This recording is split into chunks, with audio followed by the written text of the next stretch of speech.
Hello CYC TV viewers, and welcome back to Living Social. My name is Father Antonius. Abortion. Why is it a sin? In today's society, in Western societies in particular, many people argue for the right of a woman to choose her own fate. So if a woman has fallen pregnant, doesn't she have the right, if she doesn't want to have that child, doesn't she have the right to have an abortion? And why should anyone be interfering? Why should anyone be telling her what to do with her own body? Well, Christians have a particular point of view on this matter, and that's what I'd like to discuss with you today. Ultimately, abortion comes down to another question which is more foundational, deeper than the question of a human being's right to do what they want with their own body. And that is the question of, when does life begin? That's important because if we believe that the fetus, the little tiny baby that is in the womb of the mother, is a human being himself, I'll call the baby him so we don't confuse between the mother and the baby. If we believe that that fetus is a real human being himself, now we don't have the rights of just one human being, the mother, to think about, but now we have the rights of two human beings to think about. And this is an uneven relationship, because one of those human beings, the mother, is able to speak and communicate and make choices and decisions, whereas the other human being, the baby, is not able to speak, is not able to communicate, and is not able to make decisions. And this is why the Church says that, following the principle that the Christian should defend the poor and the defenseless, the one who is not able to defend himself, then we should have something to say about the defenseless fetus, the baby in the mother's womb, even if the mother has a different opinion, because no one else will speak for that baby. So now we have to ask the question, or answer the question, when does life begin? And this turns out to be a surprisingly difficult question to answer. Most people would agree today that once a baby is born, so once the baby comes out of its mother's body, it is a real human being with all the rights and privileges of a real human being. You may be surprised to know that although that's the widespread view today, it wasn't always a widespread view. And there have been cultures in the past where people were not considered to be fully human until they were adults, even.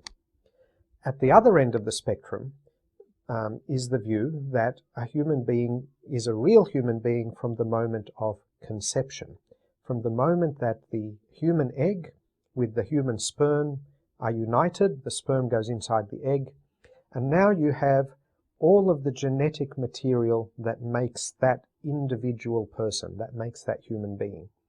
That fertilized egg will now divide into 2 cells, which will divide into 4 cells, and 8 and 16, and so on. So in a sense, you have all the information, all the genetic information in that one egg, exactly the same information that you will have in the billions of cells that make up a mature human body. And therefore, this argument says that, therefore, it's that information coming together from the mother and father that makes a human being, and then we treat it as a human being forever after that. That also turns out to have a few complications with it. So, for example, it occasionally happens that one fertilized egg will split eventually into 2 people, identical twins. And that may happen at the stage when there are 2 cells, or at 4 or 16, maybe even 32. I don't think people are quite certain how late it is possible for the 2 to split, but it could be quite a large number of cells, quite a developed fetus before that split happens. And of course, you know, if the split doesn't happen completely, then you end up with what used to be called Siamese twins. Nowadays we call them conjoint twins. 2 people that are attached maybe at the hip, or they're attached at the head, and they may even share some of the internal organs. And of course, they would share the same genes. So it is actually a very complicated question as to when we can say this is now a unique and individual human person who has all the rights and privileges of a human being. The Church argues that since it is so complicated, then perhaps it is better to err on the side of caution, better to be safe rather than sorry. If we are not sure, if we cannot be 100% certain that human life begins at that moment of conception, then we should take the earliest time at which it is possible that human life begins, and from that time we should start treating that thing, that creature, that being, that living thing, we should start treating that as a full human being. And that is why the Church is opposed to abortion, because we feel that we have to protect the life of the little fetus who has no one else to talk for them, no one else to protect them and speak up for their rights.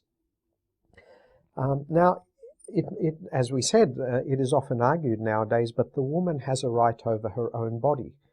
Yes, this is true, but does that right to extend to making life and death decisions for somebody else? And I think we would all agree that that's not the case.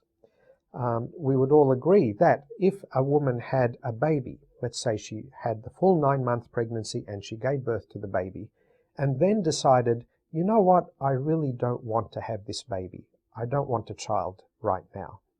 Would anyone be willing to accept that that woman could then kill that baby? If we would say no, and I think most people, even pro-choice people, pro-choice are the people who believe the woman should be able to have an abortion, I think even they would agree that once that baby is born, it should not be killed. Well, let's just go 24 hours before the baby was born. Was that baby really a different person to the person it was 24 hours later? I think we would agree that that's not the case. 24 hours doesn't make very much of a difference. Okay, now we agree that we shouldn't kill the baby while it's still in the mother's womb, but 9 months have passed of the pregnancy. Well, what about 8 months? What about 7 months? In fact, where are you going to draw the line? There doesn't seem to be any particular point at which you can draw a clear black and white line and say, before this, we can kill that baby. After this, we can't kill the baby. And that is why we should take this safer course of saying from the moment of conception. Now, the Church does allow abortions in one specific case, and that's where the life of the mother or the life of the baby or the life of both are in serious danger.